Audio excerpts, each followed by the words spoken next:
Partidos. Reglamento de financiamiento y supervisión de fondos partidarios.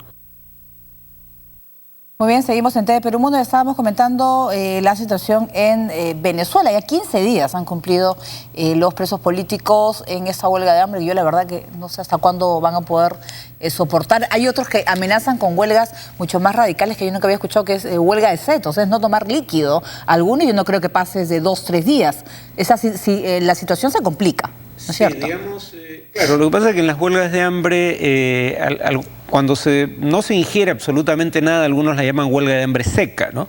Pero se ingieren líquidos y algunos líquidos que contienen nutrientes, en donde, como un suero, si bien, claro, como un suero, como ¿no? un suero, efectivamente. Que te mantiene con vida. Entonces, si bien la persona no ingiere alimentos sólidos, tampoco es que no ingiera absolutamente nada. Entonces, claro, pasar a esa segunda etapa es la etapa en la cual ya el tiempo empieza a cortarse. O sea, uno puede sobrevivir con suero mucho más tiempo que el tiempo que puede sobrevivir sin ingerir absolutamente nada. Y ahí sí la situación no solo se vuelve crítica por obviamente el riesgo de muerte, sino porque los órganos vitales empiezan a fallar. Claro, y además, por ejemplo, este último fin de semana han ido representantes de la oposición venezolana al Vaticano intentando SOS a los presos políticos, en los cuales Nicolás Maduro canceló su participación, su entrevista con el Papa Francisco. Dicen que por motivos de salud, pero sin embargo dicen, pues, o sea, lo que dice la oposición es que ha sido para evitar tocar el tema, pero bueno. Bueno, el propio Vaticano, a través del secretario de Estado, que además recordemos, Monseñor Parolín fue nuncio vaticano o nuncio apostólico en Venezuela, o sea, conoce el caso de Venezuela, digamos, ministro de Relaciones Exteriores del Vaticano, claro, por así decirlo. Lo que dio a entender es que el Vaticano quería hacer una gestión de mediación, que cree el Vaticano que no hay diálogo entre las partes y que eso es necesario para resolver la crisis política en Venezuela, y daba a entender que se sentían decepcionados, que aunque aceptaban el argumento oficial de que la cancelación había sido por motivo de salud, se sentían decepcionados por la falta de gestos hacia la oposición de parte del gobierno. Muy bien, nosotros ahora dejamos Venezuela y nos vamos a Chile. El ministro de la Secretaría General del Gobierno, Jorge Insunza, renunció en medio de cuestionamientos por conflictos de interés cuando era diputado. La presidenta de Chile, Michelle Bachelet, había nombrado a Jorge Insunza secretario general del gobierno como parte de su estrategia para combatir la crisis de confianza que sufre el país. Sin embargo, con menos de un mes en el cargo, el político anunció su dimisión. He presentado mi renuncia a la presidenta Bachelet. Lamento profundamente haberle creado un problema. Me comprometí a poder ayudarle en esta etapa. Ella merece ese respaldo de cualquiera de nosotros. Insunza ha sido fuertemente cuestionado tanto por el oficialismo como por la oposición de derecha debido a las asesorías cobradas que prestó a empresas mineras cuando se desempeñaba como presidente de la Comisión de Minería de la Cámara de Diputados. Si bien la Constitución chilena permite a los congresistas realizar actividades paralelas, sus detractores creen que fue éticamente cuestionable. Por su parte, el exdiputado se defendió alegando que no hubo ilegalidad alguna, pues actuó bajo libertad de juicio y prefirió renunciar para no involucrar a la presidenta Michelle Bachelet.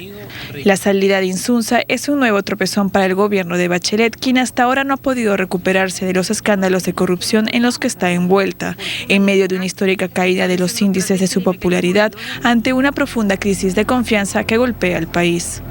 Aquí nos hemos reunido muchas veces. Mientras Michelle Bachelet está de visitas, hoy le tocó Francia, ¿no? Creo que tenía una reunión con el gobierno francés y bueno, tras todo el escándalo ahora esto, ¿no? Bueno, es que, a ver, todo parece indicar que efectivamente el exministro no miente cuando dice que lo que hizo no es ilegal. Pero gente incluso del oficialismo llegó a decirle que aún no siendo ilegal podría ser considerada una falta ética porque tú estás a cargo de la comisión del Congreso que legisla, que genera la legislación en torno a un sector económico a cuyas principales empresas simultáneamente les brinda servicios rentados. Podría considerarse un conflicto de intereses aun cuando no esté legalmente tipificado como tal. O sea, no es ilegal, pero es de una ética, digamos, posiblemente, en mi opinión, reprobable. Y claro, el tema es que este es un nuevo gabinete que ha entrado en funciones precisamente para limpiarle la cara al gobierno después de escándalos de corrupción. Entonces, aquí se aplica ese adagio de que la mujer del César no solo debe ser honesta, sino también parecerlo. Y lo último que necesitas es que se ponga en cuestión la ética de uno de tus ministros a solo un mes de iniciado un gabinete que, repito, pretendía digamos, voltear la página respecto de los escándalos de corrupción, y una de las empresas a las que asesoraba cuando era congresista el ministro saliente era una empresa del grupo Luxich, al que conocemos por los Vladivideos y que está involucrado en el caso, claro, y que está involucrado en el caso del hijo de la presidenta Bachelet. Entonces, digamos que cuando menos fue una falla de juicio, ya que no un delito lo que se le puede imputar a este exministro. O sea, es, más bien lo que quiere también el gobierno es tolerancia cero, ¿no? A la primera es evitar. Por lo menos estar bajo la mira, ¿no? Claro, porque pudieron ampararse en que este ministro no hizo nada ilegal, pero les bastó con la insinuación de que había una conducta poco ética para forzar su salida. Gente de su propio partido le pidió la renuncia. Muy bien, y vamos con otras informaciones. El Papa Francisco se reunió este fin de semana con la presidenta argentina Cristina Fernández en una audiencia privada. El Papa Francisco celebró una audiencia privada con la presidenta de Argentina, Cristina Fernández de Kirchner. El encuentro duró más de lo previsto, 1 hora y 47 minutos. Esto debido a que la jornada del domingo del Santo Padre estaba programada la visita del jefe de Estado de Venezuela, Nicolás Maduro, la misma que fue cancelada por un problema de salud del mandatario sudamericano. Cristina, que viajó acompañada de una delegación de 20 personas a Italia este viernes, fue recibida en el anexo cercano a la Sala Pablo VI del Vaticano. Durante las conversaciones, ambas autoridades hablaron sobre la paz mundial y el incentivo desde el sector armamentístico. Al ser consultada por la prensa si es que las futuras elecciones argentinas estuvieron presentes en el diálogo, Cristina atinó a decir que se limitaron a analizar la próxima participación del Papa en Cuba, su viaje a Bolivia y Sarajevo. Al término de su diálogo, Kirchner y el ex arzobispo de Buenos Aires pasaron un ambiente contiguo donde intercambiaron regalos. La presidenta de Argentina le entregó un retrato del reciente beatificado obispo salvadoreño Óscar Arnulfo, un cuadro del artista Eugenio Cutica, así también una canasta de productos regionales, una copia de Martín Fierro, el libro del patrimonio arquitectónico argentino, y 2 bajorrelieves de la Virgen de Luján y el propio pontífice. Por su parte, el Papa Francisco le obsequió una copia del ícono de la Virgen de la Ternura de la Catedral de Vladimir del siglo XI. La visita de Fernández es la 4ª audiencia con el Sumo Pontífice en Roma. Como parte de su intensa agenda en Italia, este lunes la presidenta tiene programado recibir un premio de la Oficina de Naciones Unidas para la Alimentación, FAO, por la lucha de Argentina en la reducción del hambre. Le sigue un almuerzo con el presidente italiano Sergio Mattarella y una visita a la Expo Milán. Muy bien, pues quien se ha podido reunirse con el Papa, pero estamos hablando de tercera vez, creo, ¿no? Sí. De aquí hace 2 años, un poco más, no se hubieran podido imaginar esos abrazos y esos cariños entre el Papa Francisco y Cristina Fernández, ¿no? Cuando era arzobispo Francisco era no Papa, sino arzobispo de Buenos Aires, y era simplemente Jorge Bergoglio, la relación no era mala, era posiblemente pésima. Llegó al punto en que los Kirchner no recibían a Bergoglio en algunas ocasiones, ¿no? Y opinaba reiteradamente sobre decisiones o propuestas del gobierno, digamos, con temas como matrimonio entre personas del mismo sexo. Desde que se convirtió en Francisco y por ende Papa, la relación es extraordinaria, ¿no? Sin embargo, fue considerado poco juicioso juntarse con ella cuando, para todo efecto práctico, ya está en curso la campaña electoral, y cuando el propio Vaticano había dicho que no se iba a reunir con políticos en esa coyuntura. Ahora ha dicho que a partir de ahora no se reúne con ningún político, que ha escarmentado después de esta experiencia.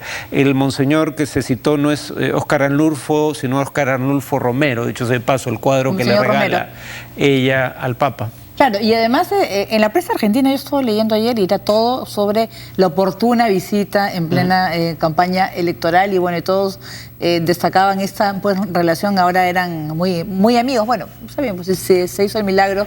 Se hizo milagro esta vez en el Vaticano, ¿no? Bueno, ella tiene mucho más que ganar de esta amistad que él en este momento. Muy bien. Nosotros seguimos con las noticias. Al menos 19 conductores de camiones cisternas que transportaban petróleo fueron obligados por presuntos guerrilleros de la FARC a verter 200.000 galones de petróleo en la vía Puerto Vega-Teteyé, cerca del municipio de Puerto Asís, en Putumayo. Esta emergencia ambiental por contaminación se registró a las 5 de la mañana de este lunes. Según las víctimas, hombres armados los detuvieron y amenazaron con abrir las válvulas. Por el momento, unidades militares inspeccionan la zona para asegurar que no existían minas antipersonas sembradas en los alrededores y puedan acceder así los equipos de limpieza y descontaminación. Muy bien, pues estamos viendo a veces una nueva manera pues también de, yo creo que hacer daño y hacer, yo creo que terrorismo, que es dañar el medio ambiente, ¿no? Lo que han hecho. Bueno, en el caso de las FARC esta ha sido una táctica recurrente desde que empezaron a perder la guerra y es, ya no podemos pelear en el plano convencional de igual a igual con el gobierno, pero podemos infligir un costo económico exorbitante a las empresas que operan en zonas amazónicas o boscosas de Colombia, sobre todo en la industria petrolera, pero en general en industrias extractivas, petróleo, gas, minería. Antes se tomaban la molestia de verter el petróleo, digamos, sobre la vegetación volando los oleoductos, pero ahora esperan que el petróleo sea cargado a los camiones para luego obligarlos a verter el petróleo, pero el efecto es básicamente el mismo. O sea, si bien ya no somos una fuerza de combate formidable como éramos en el pasado, todavía tenemos la capacidad de infligir un costo exorbitante al gobierno y creo que esto es lo que cabía esperar dado los golpes que acababa de recibir las FARC. Creo que es una forma de las partes de forzar a la otra a hacer concesiones para llegar a un acuerdo lo más rápido posible. Bueno, pero es que al final es como que estamos hablando, pero a la vez nos estamos tirando puñetes. O sea, yo no entiendo en realidad es quién va a ceder, ¿no? Es que la figura es la siguiente, si la negociación se entrampa porque las partes no se ponen de acuerdo en cuál es el poder de negociación que cada una de ellas tiene, cada una de ellas intenta demostrarle a la otra que tiene el poder de negociación que afirma tener en el campo de batalla, o infligiendo un costo económico. Muy bien, nosotros, Farid, vamos a hacer una pausa y vamos a rezar con todos los detalles de la reciente cumbre del G7. Volvemos.